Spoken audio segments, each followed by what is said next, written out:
वर्णानाम् अर्थसंघानां रसानां छन्दसामपि मंगलानां च कर्तारौ वंदे वाणी विनायकौ। मनुष्य के लिए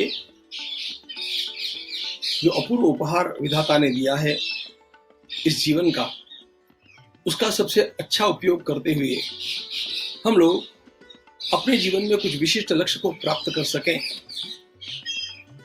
इसलिए हमें क्या करना चाहिए, इसका चिंतन हम लोग कर रहे हैं।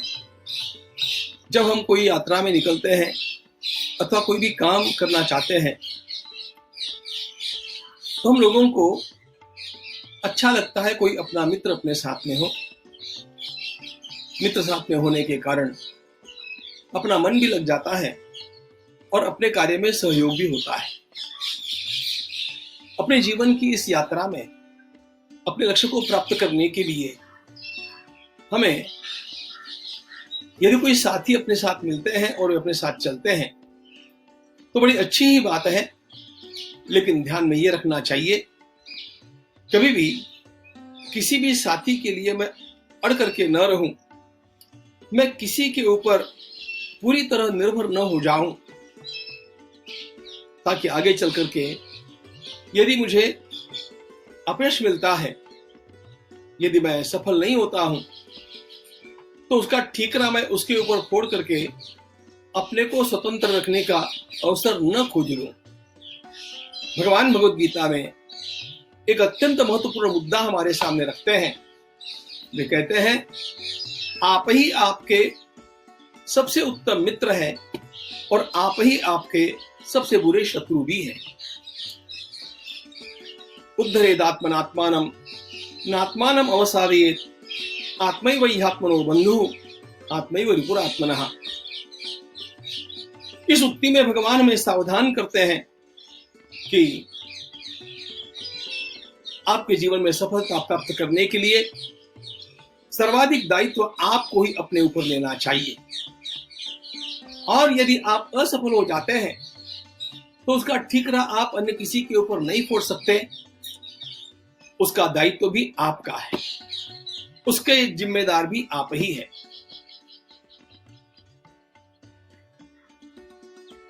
मनुष्य यह बहाना तुरंत ढूंढ लेता है कि मैं सफल हो सकता था, लेकिन किसी ने मुझे सहयोग नहीं दिया, उसने ये नहीं किया, उसने ये नहीं किया।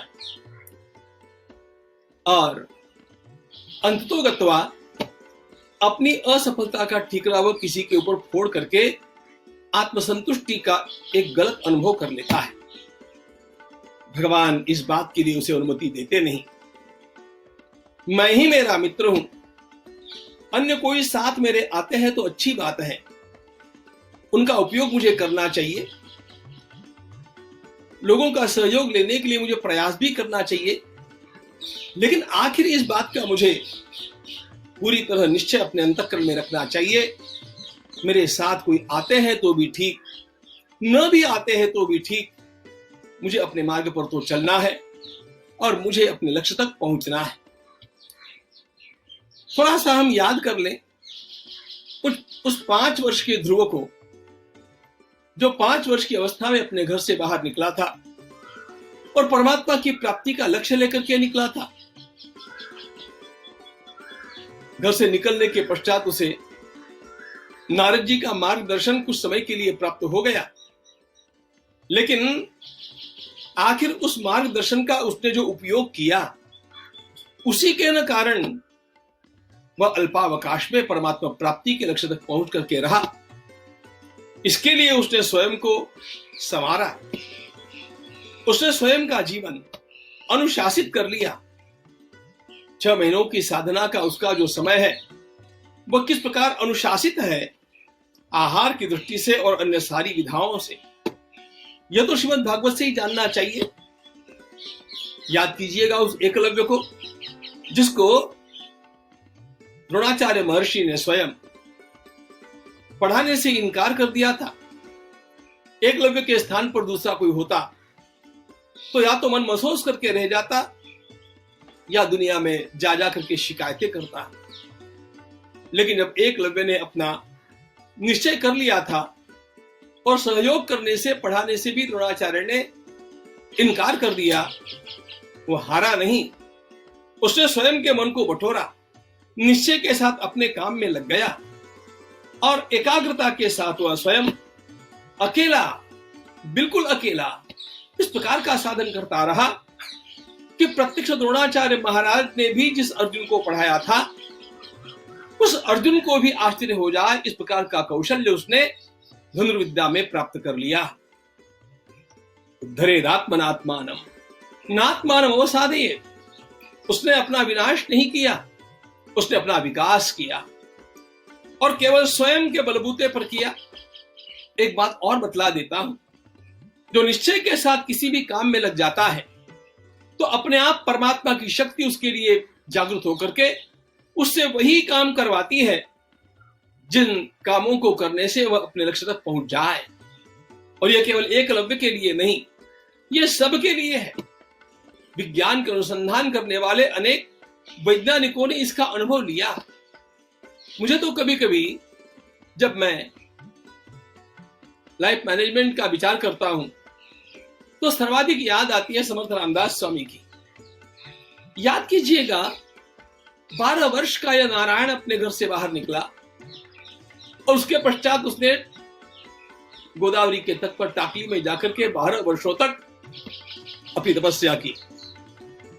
इन 12 वर्षों में उसे कोई पूछने वाला नहीं था कि तुम कितने बजे उठते हो, तुमने सूर्य नमस्कार किए कि नहीं, तुम्हारा जप पूरा हुआ कि नहीं।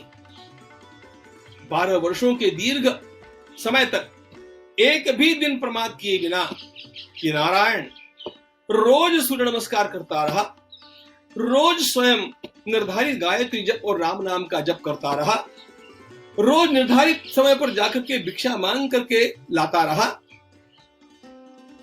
सत्संग प्रवचनों का श्रवण करता रहा, लोगों के पास से मांग करके ग्रंथों को पढ़ता रहा। कौन था मार्गदर्शन करने वाला? कौन था पूछने वाला? कोई भी नहीं था। लेकिन कुछ अंग्रेजी के सुंदर शब्द मुझे याद आते हैं। Self initiated, self encouragement, self discipline, और इन्हीं मार्गों पर चलता हुआ यह छोटा सा नारायण एक दिन समर्थ रामदास स्वामी बनकर के उभरा। कोई भी नहीं था मार्गदर्शन करने वाला, तब भी मार्गदर्शन करने वाले होने चाहिए, सहयोग देने वाले भी होने चाहिए। लेकिन एक महत्वपूर्ण बात यह है कि उनके बिना अड़ करके नहीं रहना चाहिए। स्वतंत्र वीर सावरकर जी की एक पंक्ति मुझे बहुत अच्छी लगती है। वे कहा करते, with you, without you, in spite of you. मुझे आपका सहयोग चाहिए, हम आपको बुलाएंगे, आप आइए, आपके सहयोग से हम आगे बढ़ेंगे। लेकिन यदि इस प्रकार का सहयोग मांगने पर भी नहीं मिलता है, हम उसके लिए अटक करके नहीं रहेंगे, हम तो अपने मार्ग पर चलते ही जाएंगे। With you, without you, and also in spite of you. यदि इस प्रकार का सहयोग देने के बजाय आपने हमारा विरोध किया, तो आपके विरोध को भी दबा करके हम अपने मार्ग पर चलते ही रहेंगे। इस प्रकार का निश्चय लेकर के चलने वाला वह स्वयं बाहर के उपकरणों पर निर्धारित नहीं रहता, उनके ऊपर निर्भर नहीं रहता। भगवान श्री राम वन में जब भगवती सीता जी का अपहरण हो गया, डरे नहीं। साथ में कौन था? अकेले लक्ष्मण थे। भगवान श्री राम स्वयं वहीं से चल दिए। सेना की आवश्यकता थी, सहयोगियों की आवश्यकता थी, यह सब उन्होंने अपने बलबूते पर निर्माण किया। तथा अप्येको रामः सकलम अवधीत राक्षस कुलम क्रिया सिद्धि सत्वे भवति महतान नोपकरणे। हमारे सुभाषितकार कहते हैं, मनुष्य की क्रिया की सफलता उसके स्वयं के भीतर के सत्व के ऊपर निर्भर करती है। और इसलिए मनुष्य को स्वयं एक अनुशासित जीवन जी करके अपने लक्ष्य तक पहुंचने के लिए यदि अंतःकरण में ललक होगी और धीरे धीरे वो उसकी ओर बढ़ता जाएगा, तो निश्चित रूप से वह एक दिन लक्ष्य को प्राप्त करके रहता है। और वो अपना स्वयं का मित्र कहलाता है।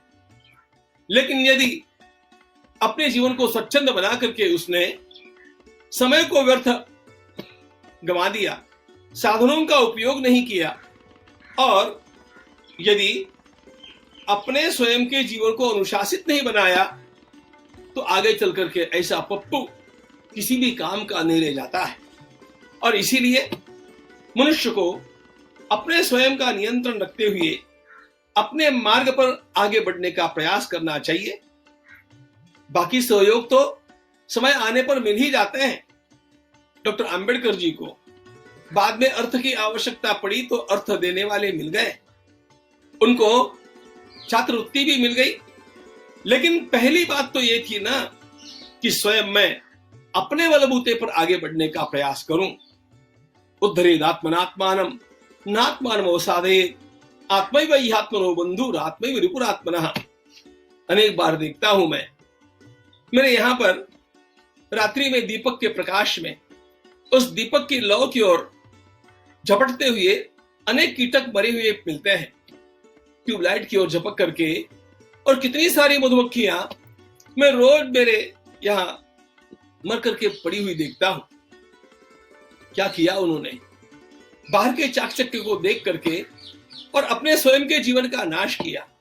उसी प्रकार यदि हम अपने जीवन को ऑर्गेनाइज नहीं करेंगे, अनुशासित नहीं करेंगे, और गपशप में, व्हाट्सएप में अथवा अन्य किसी प्रकार के आलस्य में ही अपने समय को गंवाते रहेंगे, तो एक दिन पश्चाताप का समय आएगा और यह प्रमाणित हो जाएगा कि मैंने मेरा शत्रुत्व किया।